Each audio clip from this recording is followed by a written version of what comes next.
Kalau dunia tinju itu seperti papan catur, maka langkah selanjutnya dari Oleksandr Usyk bakal jadi gerakan paling menentukan dalam sejarah sabuk kelas berat era modern. Dan kali ini, bidaknya bukan Tyson Fury, bukan Anthony Joshua, tapi Joseph Parker, si petarung dingin dari Selandia Baru yang lagi haus mahkota sejati.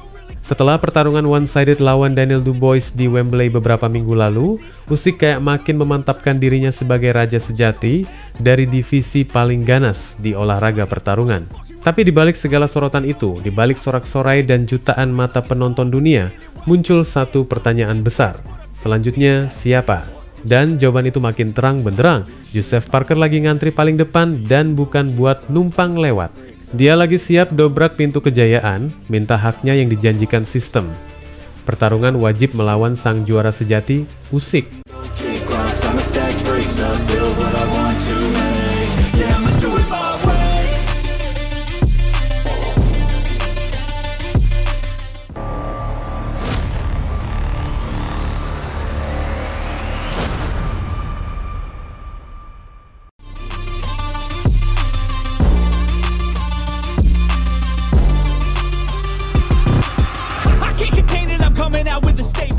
Kabar eksklusif dari World Boxing News nyebutin kalau minggu ini, Komite Kejuaraan WBO bakal ngumpul buat mutusin nasib sabuk kelas berat.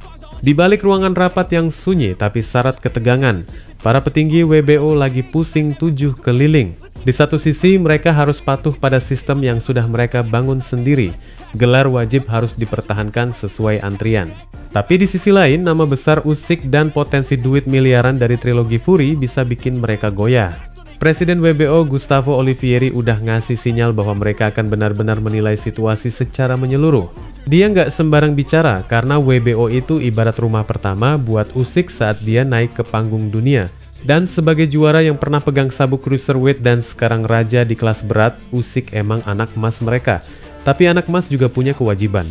Makanya minggu ini jadi krusial karena keputusan WBO bisa nentuin arah sejarah tinju tahun depan. Ngomongin Usyk, gak cukup cuma bilang dia petarung hebat. Dia tuh semacam manusia era baru, punya teknik elit, daya tahan kayak robot, dan mental petarung kelas dewa. Tapi ada satu hal yang sering bikin banyak orang lupa. Walaupun dia seolah gak tersentuh, dia tetap punya kewajiban sebagai juara dunia. Usyk udah 37 tahun.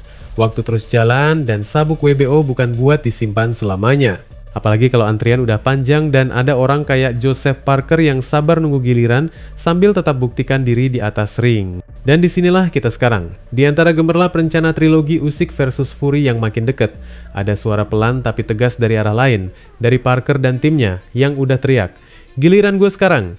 Jangan remehin Parker teman-teman, cuma karena dia nggak sering ngomong keras bukan berarti dia nggak bahaya.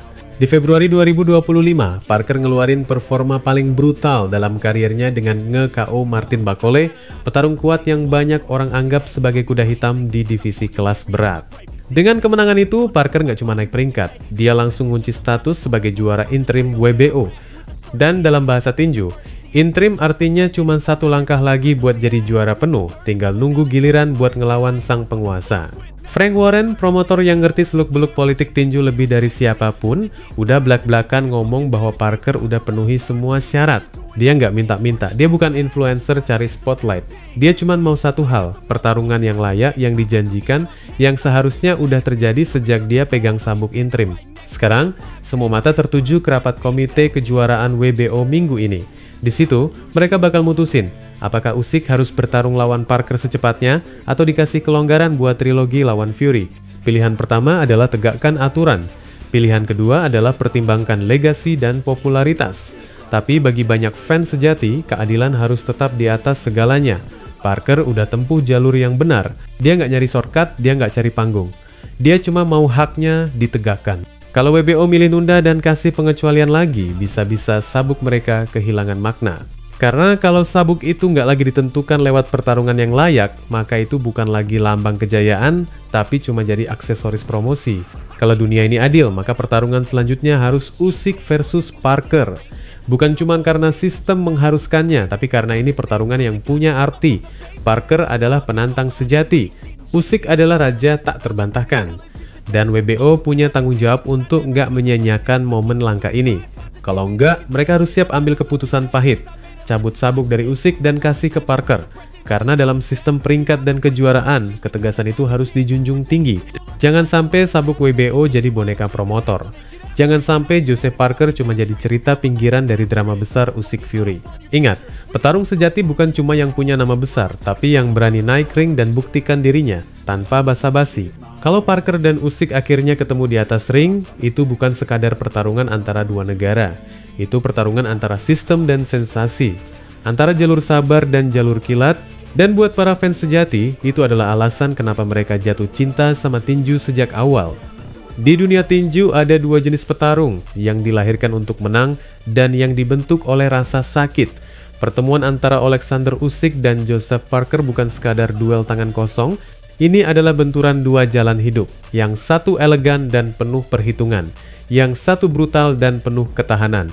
Dan ketika dua kekuatan ini saling berhadapan, jangan harap ada ruang untuk kesalahan. Di atas kertas, keduanya layak disebut calon legenda. Tapi kalau lo ngelihat lebih dalam, bukan cuma angka statistik, tapi aura yang mereka bawa ke ring, lo bakal tahu, ini bukan sekadar pertarungan biasa. I will fight anyone and everyone. And listen, Saudi Arabia has been amazing. 4 fights, 4 wins. Thank you God, thanks to Turkey again, thanks everyone involved. Usyk itu kayak pianis yang main di medan perang. Gerakannya lembut tapi sadis. Lawan-lawannya sering kali kalah bukan karena kehabisan tenaga, tapi karena kehabisan akal. Dia bikin petarung yang biasanya brutal, jadi terlihat tolol di atas ring. Dia main di luar jangkauan, masuk, tusuk pakai jab, putar ke kiri, lepas kombinasi, lalu keluar sebelum lu sempat nyiapin serangan. Tekniknya halus banget, tapi kalau lo lengah, bisa kena badai pukulan yang bikin nyawa lo kayak ditinggal sementara.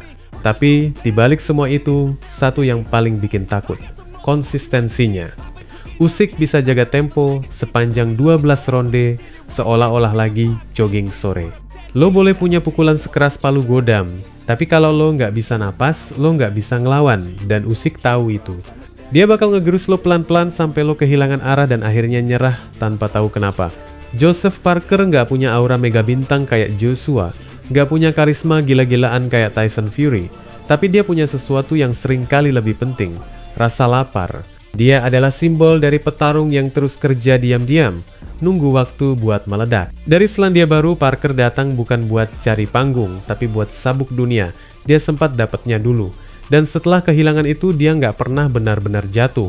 Dia justru balik lebih tajam, lebih sabar, lebih efisien. Parker itu bukan penari, dia bukan pemain puzzle, dia itu pemangsa. Cara mainnya sederhana, bikin lu kena jab keras, lalu buka jalan buat bom kanan atau kiri yang bisa matiin listrik satu kota. Nggak perlu kombinasi indah, satu pukulan bersih aja cukup. Dan yang paling bahaya dari dia, mentalitas. Dia tenang, nggak panikan. Lawan seberbahaya apapun, dia hadapi kayak lagi main catur santai.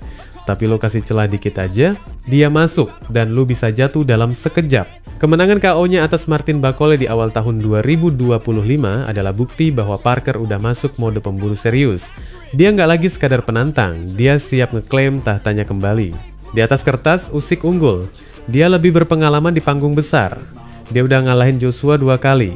Dia punya IQ tinju di level yang gak semua orang bisa capai. Tapi Parker bukan underdog sembarangan. Dia bukan petarung mediocre. Dia adalah mantan juara dunia yang sekarang dalam bentuk terbaiknya. Dia udah gak cari pengakuan, dia cari pembuktian. Dan ingat satu hal, kelas berat bukan soal siapa yang paling pintar, tapi siapa yang bisa bertahan setelah dihajar keras. Dan Parker, dia petarung yang nyaman di neraka. Kalau Usyk menang, dia melanjutkan warisannya sebagai petarung terbaik di era 4 sabuk. Tapi, kalau Parker menang, itu bukan sekadar kemenangan, itu revolusi. Itu peringatan bahwa di divisi kelas berat nggak ada raja yang aman. Dan buat kita semua, ini momen emas. Saat dua kekuatan besar tabrakan dalam ring dan dunia tinju kembali berguncang. Jangan cuma duduk nonton. Siapkan napas dan saksikan sendiri siapa yang lebih pantas jadi singa di rimba tinju kelas berat. Wassalamualaikum warahmatullahi wabarakatuh.